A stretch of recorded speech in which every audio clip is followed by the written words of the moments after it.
Hi guys! Welcome back to my channel. And for today's video, mag-unbox tayo ng mga bagong yarns na nabili ko online. And of course, saan pa kundi sa paborito kong Shopee. And this is different from other yarns na nabili ko. So let's unbox it.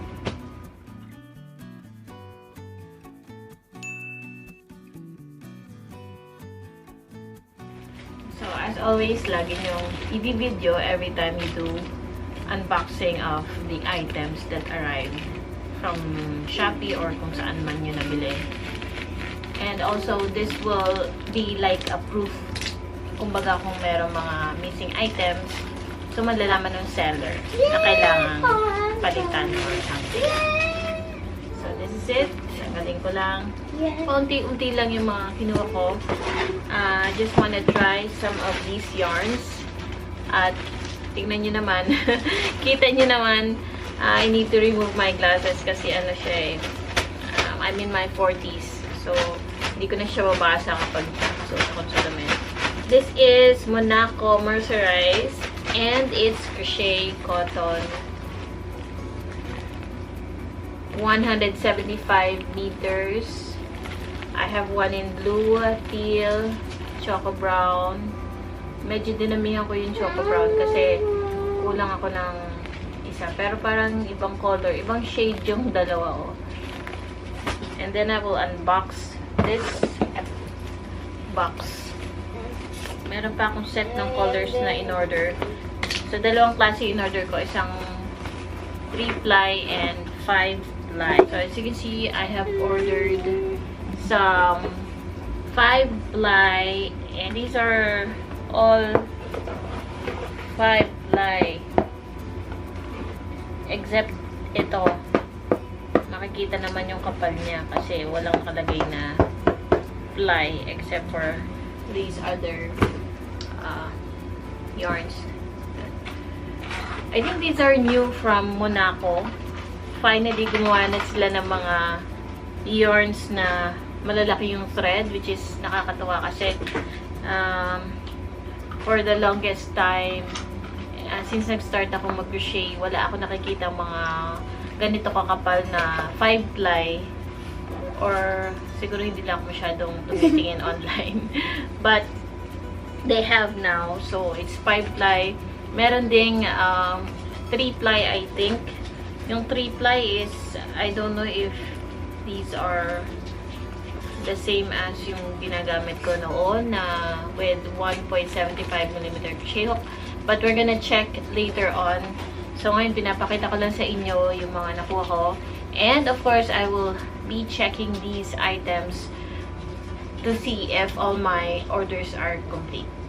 So I'll be back. So, ayan, para makita nyo closely, nakalagay siya sa box at nakalagay crochet cotton Monaco mercerized. Umorder ako ng 23 small cakes.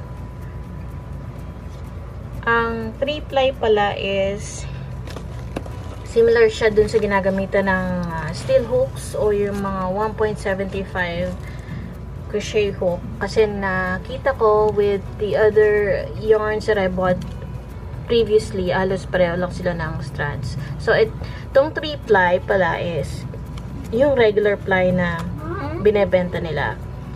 What makes the other ones different is yung 5-ply. Ito yon. So, yung mga nakalagay na 5-ply dyan. So, ito siya. 5-ply ang nakalagay sa kanya.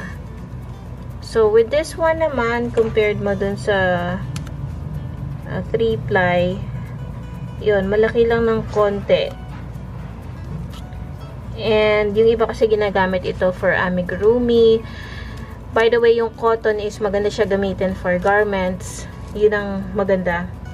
And for me kasi, I love thin threads, yung medyo mga fingering weight to lightweight, kasi pag nag-create ka ng mga stitches, magaganda siyang tignan kasi detailed talaga, unlike when you're using bulky. Yun, para kung mapapansin nyo sa tutorials ko, I don't have a lot of projects na ginagamitan ng medyo makakapal na yarn. Now, what I like about Monaco is mas softer siya kaysa sa Canon brand. Not that I don't like Canon. Of course, it's also a mercerized cotton. I have a few stocks of this one kasi nakakatuwa din siya if you'd like a stiffer project. And of course, you have to use a hook that is compatible with this yarn para maging stiff yung project nyo. Ang marirecommend ko dito, kasi mahilig akong gumawa ng mga crop tops with single pull. Kasi feeling ko parang maganda siya gawing garment. And of course, yung cotton kasi pag nag-double pull ka na, minsan mabigat. And I've experienced that with fine cotton. Ewan ko lang sa mercerized. I haven't done this before. Sa mercerized, hindi ako nag-double pull. But maybe in the future, I will. Kaya lang meron mga cotton naman these days na 8-ply ganon na ginagamitan na mas malaking hook. So maybe I will buy those kinds. But with these Monaco yarns, tried and tested ko na ito, na tutuwa ako sa mga colors na available sa kanila. And kumpara mo sa mga Baguio cotton yarns, mas mura sila.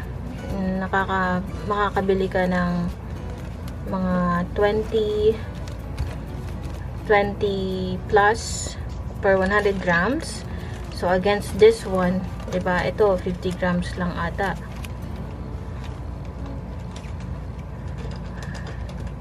So, it says 175 meters. And, how many grams lang siya sa isang roll. So, kunyari, you have questions about whether we could buy mercerized like this ones sa hanger market sa Baguio. The answer is, makakachamba kayo, but not all the time meron silang available na mga mercerized cotton. And some people would say na those are excess, mga factory excess lang na binebenta sa mga yarn vendors ng hanger market. And I have seen some of the Baguio mercerized cotton, at talagang yung iba, ang kikintab nila at parang hawig sa mga Aunt Lydia's na thread. So, makikita mo makintab para silang nylon. Although I didn't have nylon, nakita ko medyo makikintab sila. Kaya lang, hindi sila labeled katulad nito. And, of course, nabibili sila sa mas murang halaga. Like, that time, medyo nasa 20 plus, under 30 pesos per 100 grams. And, of course, kung 200 grams yung naka-roll, you can make more out of it. Lalo na kung ang mga projects na gagawin mo is yung mga crop tops, ganon. And I want my crop tops to be made of cotton. So, at that time, ang nakikita ko lang na mga cotton na available sa hanger market is yung mga fine cotton, curly cotton, and mga polyester. With fine cotton, hindi ko siya masasabi maganda i-double pull kasi nga bumibigat siya. But for now, I'll be using some of these to make some face mask kasi yun ang in-order sa akin. And if you take a look closely at the strands of 5-ply, halos wala siyang pinagkaiba dun sa 3-ply. Medyo makapal lang ng konti. So, I guess kung sa 3-ply, dun sa regular na Monaco crochet thread, ginagamitan siya na 1.75. So, I guess we can use some bigger hook, like 3, let's say 3mm. So, this one is a Japan surplus yarn. So, kung naghahanap kayo ng mas murang crochet hook at the moment, but hindi kayo maningin sa Japan surplus, sometimes they sell it for like 10 pesos to 30 pesos per piece. So, ito double-ended. So, makikita mo, 2.3mm and the other one is 3. So, let's try kung maganda nga ba siya using the 3mm. With me kasi, I usually try to test it first to see which hook is best for this one. So, of course, mas makapal siya kaysa sa 3-ply. Let me see if I can make some chains using the 3-ply. So this is how I compare the two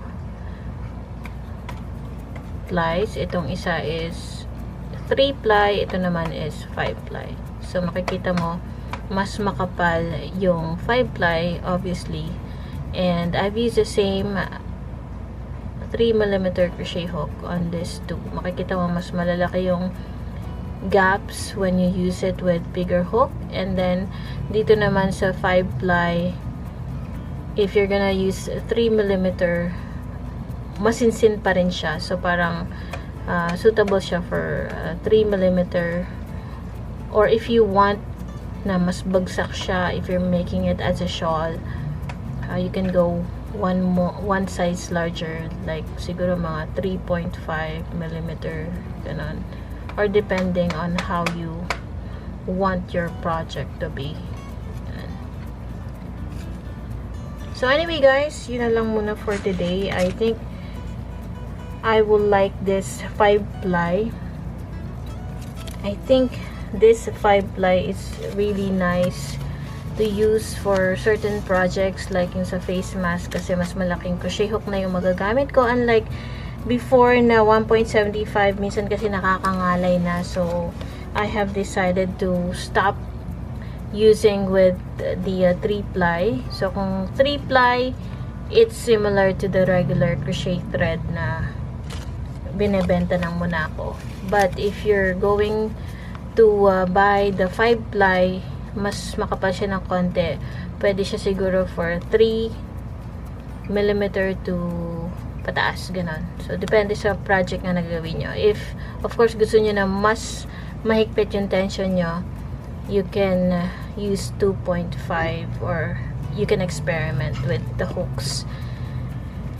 Thank you so much for watching, and I hope I can share more of my yarn reviews with all of you, especially yung mga nasa Pilipinas, lalong-lalo na dun sa mga available na yarns natin dito.